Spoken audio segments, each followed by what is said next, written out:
All right. Thank you. Good afternoon. We waited a little bit for the Pope. Thank you, sir. You all know Tommy Pigott, my principal deputy.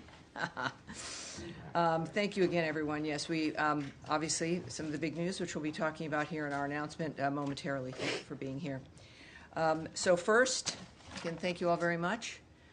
First, I would like to share a message from Secretary Marco Rubio following the election of a new pope and the first pope from the United States.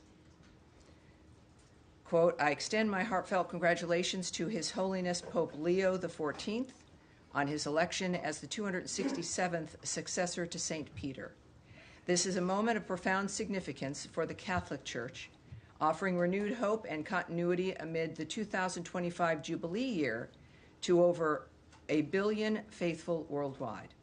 The papacy carries a sacred and solemn responsibility. Jeanette and I are united in prayer for His Holiness. May the Holy Spirit impart wisdom, strength, and grace as He shepherds the Church. The United States looks forward to deepening our enduring relationship with the Holy See with the first American pontiff. That is again from Secretary of State Marco Rubio. This morning, Secretary Rubio spoke with Pakistani Prime Minister Sharif and Indian External Affairs Minister Jai Shankar. In both calls, the Secretary emphasized the need for immediate de-escalation and called for an end to the violence. He expressed U.S. support for direct dialogue between India and Pakistan and encouraged continued efforts to improve communications. Today also marks the 80th anniversary of Victory Day for World War II. As President Trump said in his proclamation marking the day, quote, we celebrate the unmatched might, strength, and power of the American Armed Forces, and we commit to protecting our sacred birthright of liberty against all threats.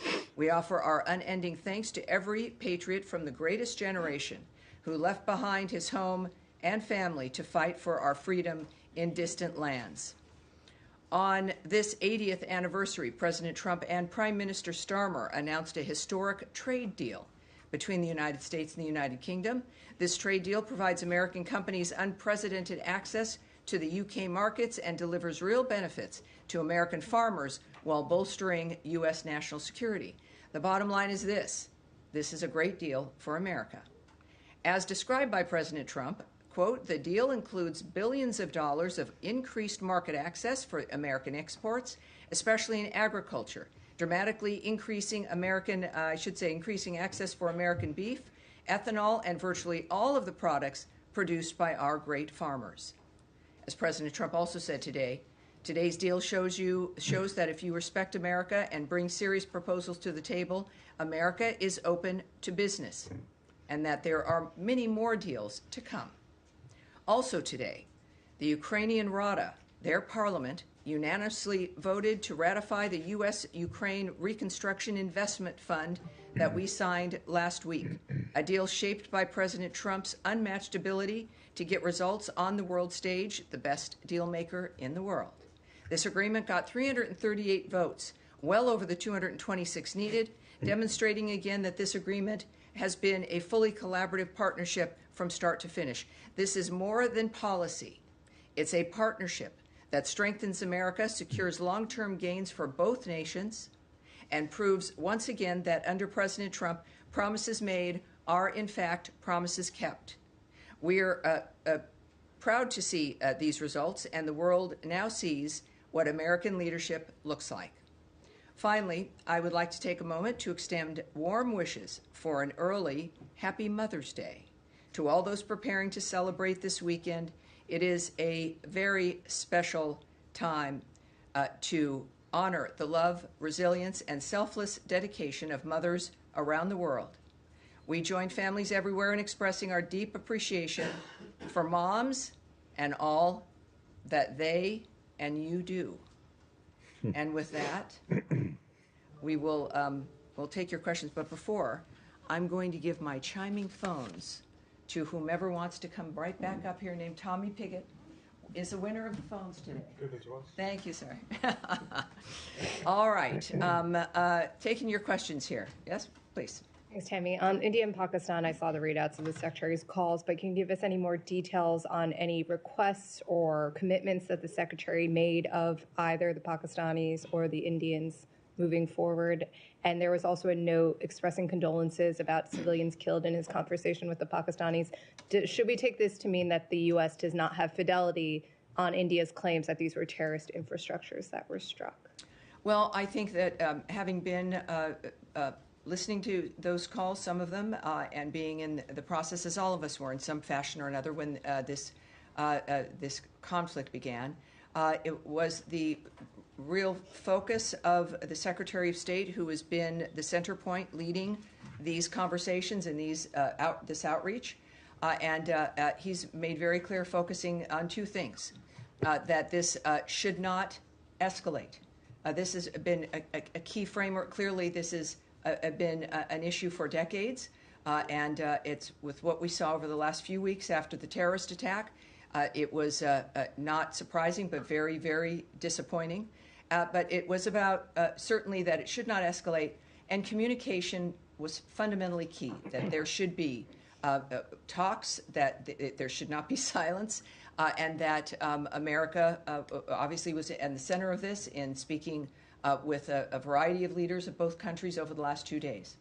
So has he offered to play a mediation role between the two countries? As you know, I mean, this is in every situation. In this particular case, of course, a very delicate and dangerous situation. But in any case where there's diplomatic conversations between leaders of countries or really any level where there's negotiations happening, we are not going to be speaking about the details. That is certainly our policy. We think it's important to not put details in the midst of the media, the worldwide media, when the work is being done privately between leaders, and we need to really try to keep it that way. Sorry, and on the terrorist infrastructure, is there anything you can say? Does the U.S. have they been provided with any intelligence to back up India's claims here? What I can say here, a few more things, certainly. We continue to urge India and Pakistan to work towards a responsible solution in this, and we've been saying that certainly from the beginning. We also want to say that what matters in this particular instance right now where we're at is that the phone calls happened, that we are remaining engaged with both governments at, again, multiple levels. We, though, will not engage in the nature of discussing what the conversations have been or what we've conveyed. Certainly, there's a lot already on the record when it comes to our reaction to what's been happening here. So there's some discussion that Pakistan wants an independent investigation as to what has happened regarding the terrorist attack. And, of course, what we say to that is we want the perpetrators to be held accountable and are supportive of any efforts to that end. All right, Sean. Just pursuing Jenny's question. Yeah. In the statement on the readout of the Pakistani Prime Minister with Sharif, it says that the Secretary called for the end of any support to terrorist groups. I mean, is it the view of the United States, along with what India says, that Pakistan is supporting terrorist groups? Well, you know, obviously in today's world, that's a call that we've been making for decades. It is the dynamic that we've seen in the Middle East disrupting lives. And clearly what happened in Kashmir is awful. And we've all, of course, we send our condolences. The world has rejected the nature of that kind of violence overall, of course, and certainly the president has and continues to. But at this moment in time, there's like one thing that has to stop, which is a back and forth and a continuation of this. And that is what we're focused on right now. And when you say stop with the back and forth and the immediate de-escalation, yes. Are you saying that India, after taking action, should stop? Is that basically what you're saying? I mean, both sides. Well, the message from the Secretary, and I think from the United States as a whole in general, is that the violence should stop, that the military action, war, as we've seen in that region, and certainly in the Middle East, has clearly, for generations, proven that it is not a solution. Because it never ends. There has to be a change in that regard. So obviously, when it comes to solving a problem, this administration has made itself clear that war, the military, more violence is not a solution. Diplomacy is a solution, new ideas to stop generational violence and problems. Andrea. Can I go to the Middle East then? Is that okay? Certainly, Okay. yes. Is there any discernible progress on a ceasefire in Gaza, which would, frankly, conflict with the cabinet decision that Israel took Sunday night, calling up the recruits, but which there has been intensive diplomacy, as we understand, including by Mr. Witkoff, his hostage release and ceasefire. And I do have a follow-up on that. Sure. Well, we cannot speak to the ongoing negotiations, but I will note that recent statements by Qatar and Egypt that they're continuing to engage in pursuit of an agreement, and Ambassador Witkoff, of course, and his team are continuing as well. None of that has stopped. So there's action that goes on, but our focus, again, remains clear. I know and part of the issue of the transparency of this administration is that, I think previously you wouldn't necessarily know exactly what was happening and how it's going on. Well, this is the nature of it, right? These are individuals committed to it, and they continue to address it. And of course, worth repeating, Hamas bears sole responsibility for the war and for the resumption of hostilities and for the continuing difficulty in that realm. And we want peace. We want the ceasefire. We want peace. And we remain having to say we want a release of all the hostages. And to that point, there is a lot of discussion about the Israeli plan for providing food through a hub that would be distributed by the military to avoid Hamas and other gangs. Sure. If there are non-Hamas gangs, I don't know what they are, but gangs taking the food. There is resistance at the United Nations. Where does the U.S. stand, not on negotiations, but on the issue of how to get food in? Because the president has expressed concern about the starvation and other medical needs. Yeah, he's been very forceful over the last couple of weeks about what needs to happen, about how the Gazan people have been, I think it's an understatement to say that they've been treated horribly by Hamas. And what I can tell you is that there is for those of you, I'm sure you've seen some elements of this, that as President Trump called for creative solutions that would secure peace, protect Israel, and leave Hamas empty-handed and help Gazans, and due to his inspirational leadership, we are steps away from that solution, from being able to deliver the aid and the food that has been discussed. I was hoping to introduce it today, but the foundation will be announcing this shortly. While we don't have anything to announce in specifics in this regard today, and I will not speak on behalf of the foundation, which will be doing the work, we welcome moves to quickly get urgent food aid into Gaza in a way, and this is, you've heard me remark on this repeatedly, in a way that the food aid actually gets to those to whom it's intended. It cannot fall into the hands of terrorists such as Hamas, and we support a plan to get in aid right now and urge others to do so as well. Once again, a situation where the status quo continues to fail, and we required new visionary ideas. President Trump said earlier, we are going to help the people of Gaza because they are being treated very badly by Hamas. We are taking care of it. And this is, in the moment, something that looks like it's going to solve all of those issues. Is this a non-governmental foundation? Correct. And it is not UN? I don't want to say anything else. Okay. But it's not at the Israeli military. What I will not say anything else about the details. What I can say regarding the UN, as you've intimated, has had some problems, but endless press releases and Hamas appeasement have not delivered food, medicine, or shelter to those who need it.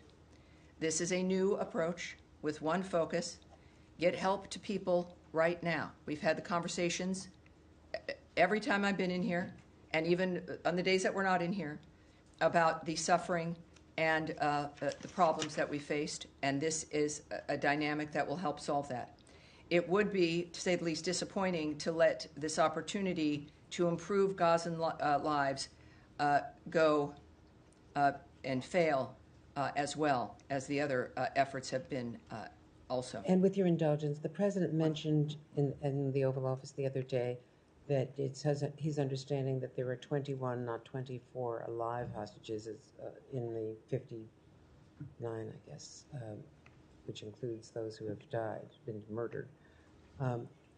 That has not been clarified. Is that the Well, number this is, that yes, I can't speak to, this president, of course, speaks for himself. There's or is that the office information the that office- he has, the nature of what his remarks will be.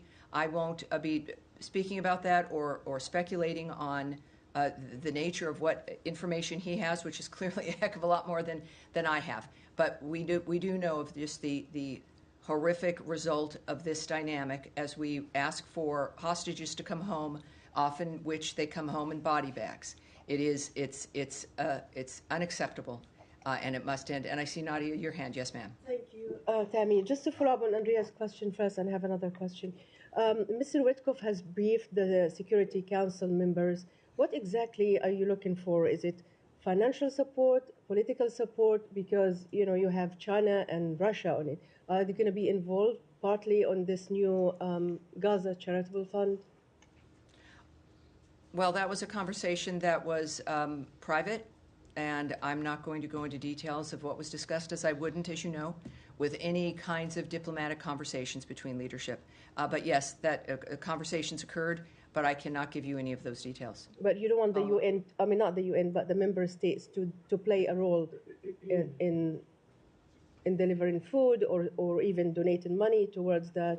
Well, discussing the mechanisms of what happens here will be more than appropriate when this is announced by the foundation and the details are there, and then I will be more than happy to then go into a framework of answering questions about what certain things mean. But in order to do that, I would be getting ahead of the announcement, and I think that certainly is a mistake, but we can get those details, certainly. Okay, great. Can I ask you about Saudi? We'll go here, and Sure. we'll come back around. Sorry, just to follow up on that. Of course. You've mentioned a few times the foundation. Is this the Gaza Humanitarian Foundation based in Switzerland? People have found that this has been established. I don't think. I was trying to understand the relationship. If that's the foundation, what's the relationship? Well, I would encourage. This is the charitable Gaza Foundation. That we, of course, as you know, has already been in the news. It's out a bit. It has not been announced officially. I would think it's a mistake to try to guess at or speculate. It's coming up soon. There's no reason to try to guess. And then when they make their announcement, you'll have the details you need. before the check? Oh, I can't tell you that at this point. But we're seeing this Swiss-based foundation. You keep mentioning a foundation, so I think it's understandable that people are jumping to that being the basis for. Well, it shouldn't be, because that requires speculation and guessing. And if I'm not going to say whether it is or is not, but I'm not a fan of speculating and guessing. And I know you've got jobs to do that.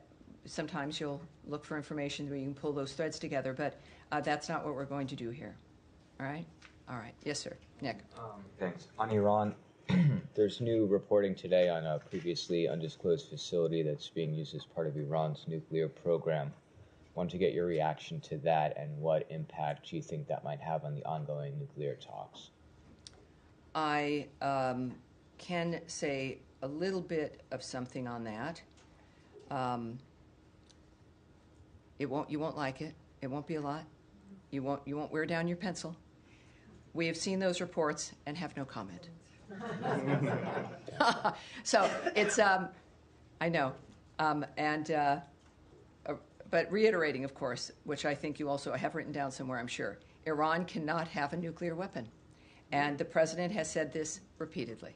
Do you think with hidden sites, though, that's an indication of how the lack of forthcoming Iran has been on talks and whether or not this could be a hiccup? Well, there are very smart people having those conversations. The world knows what Iran has been doing, and there's a reason why we're now trying to talk with them to change the trajectory of what goes on.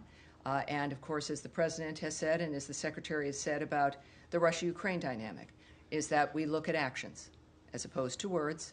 And in this case, the experts and the negotiators, the ambassadors, the special envoys, they all know the environment and the dynamic, and I'm sure this adds into it for them. Yes, sir. On Iran, is there any new information about the upcoming meeting between the Iranians and Americans? And do you know where it's going to be held? I'm sorry, the 20, The fourth round of meetings between Iran and the oh, the US? fourth round. I really don't have a comment on that at this point. What we do know is previously, Ambassador Witkoff has noted that something will be happening in the future, that the details are not available.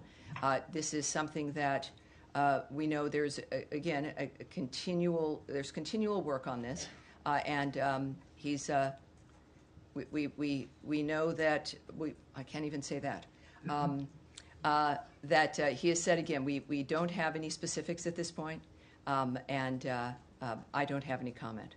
All right, yes, sir. Thank you, Tammy. I have two questions. One very quick about Gaza and. So I have no comment. Oh no, so keep going. Keep my going. second is about the Houthis. Yes, sir. About Gaza, you said that the announcement will be soon, but how confident you are that it will be agreed upon by all parties, especially the Israeli part and Hamas in Gaza?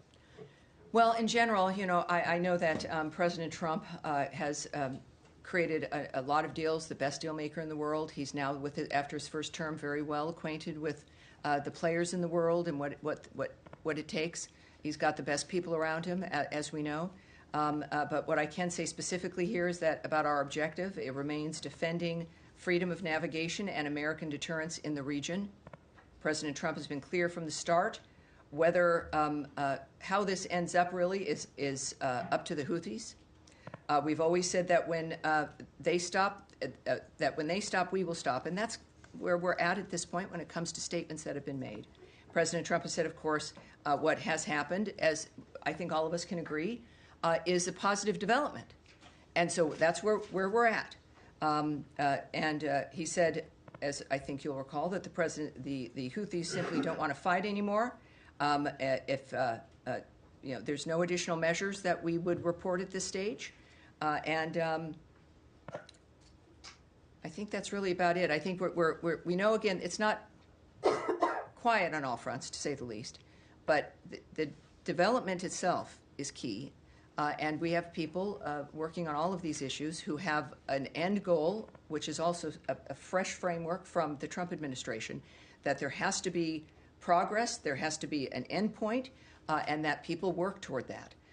We've tended to not see those things, and we have here. So I'm looking forward to some key results. But Houthis are saying that the Israeli ships are not part of the New Deal. Oh. Can you confirm? Well, or deny? I have no comment on that. I suppose we'll find out what happens. Yes, sir.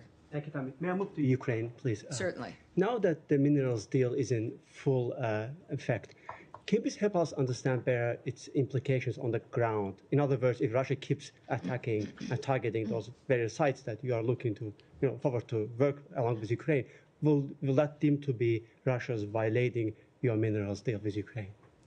Well, remember, this is not at all related to the negotiations regarding the ceasefire and the conflict.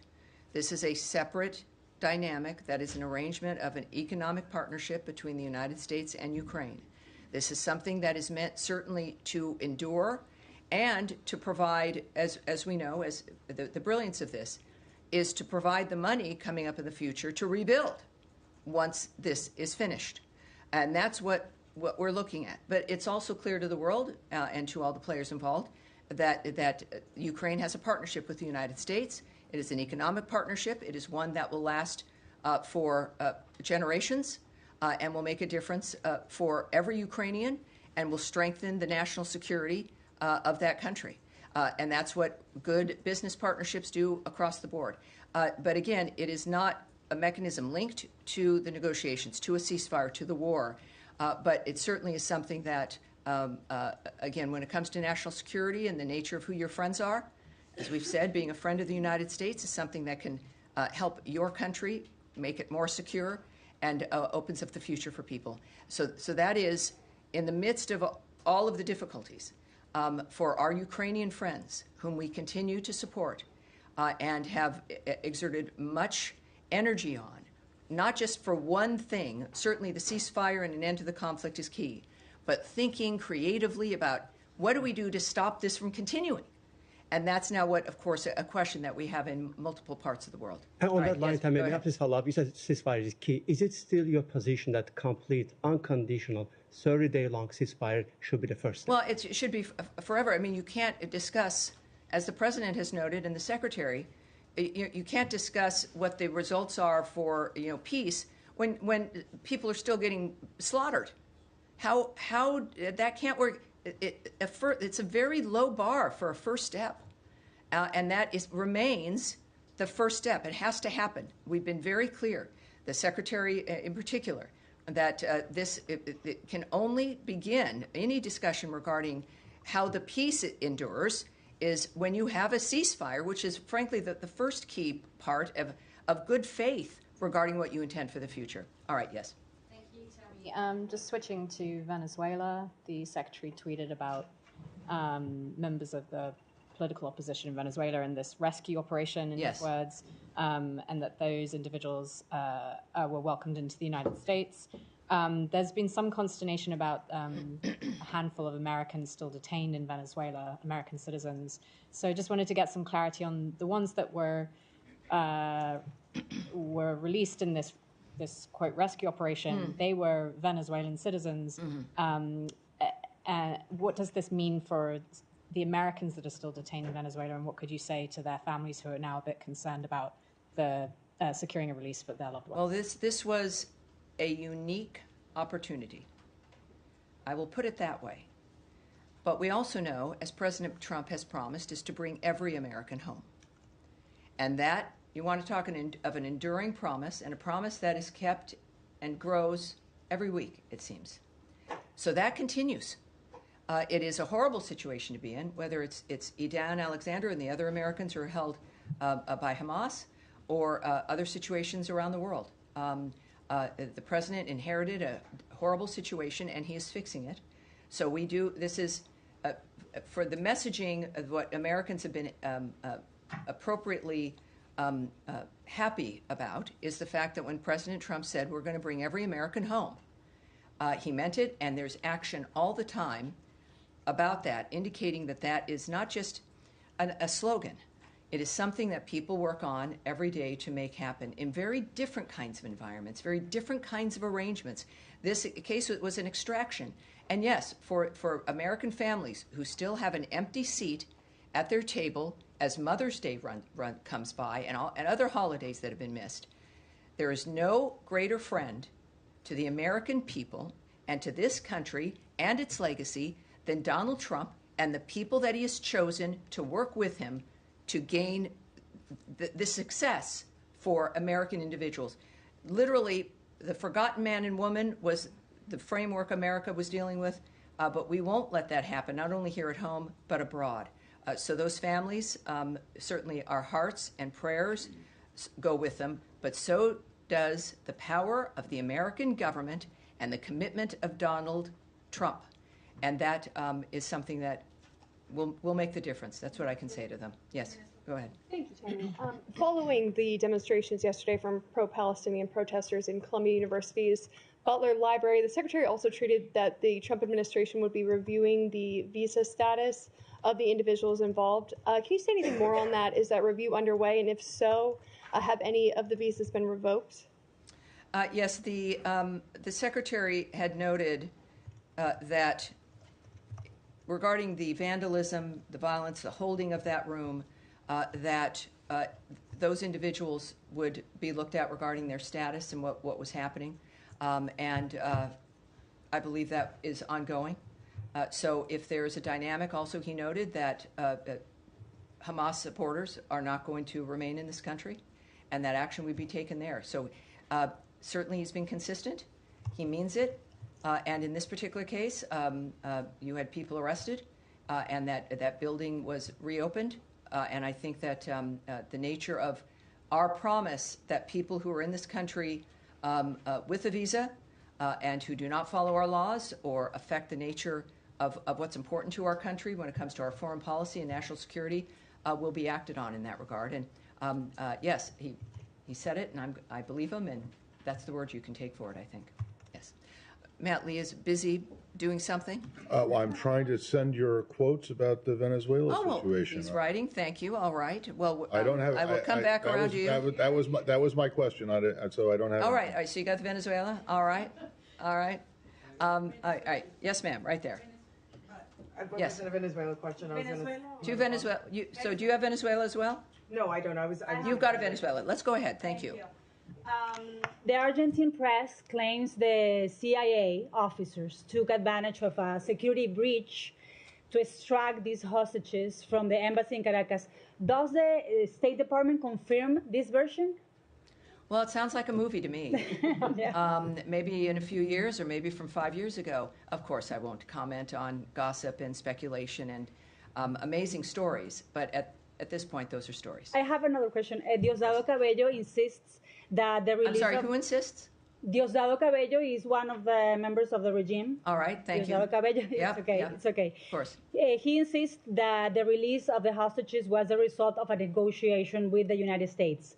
Was there such a negotiation? Were Diosdado, the head of the intelligence apparatus, or Maduro aware of what was happening, or did this happen behind their backs? Well, first of all, I have to reject the entire premise. I'm not going to comment on any of those assertions, which is all they are. If and when there will be details about what occurred, you'll hear it from us. And it may also sound like a movie. I don't know. But what I do know is that these individuals are now out of harm's way as we continue to work to pull more individuals out of harm's way. All right. Yes, sir. A question on Syria. I was wondering if you have any reaction to the Syrian Interim Authority appointment of Ahmad al-Hayyas as the commander of a division in northeast Syria. He has been under the U.S. sanctions for serious human rights violation, including the assassination of the Kurdish politician Hafrin Khalaf.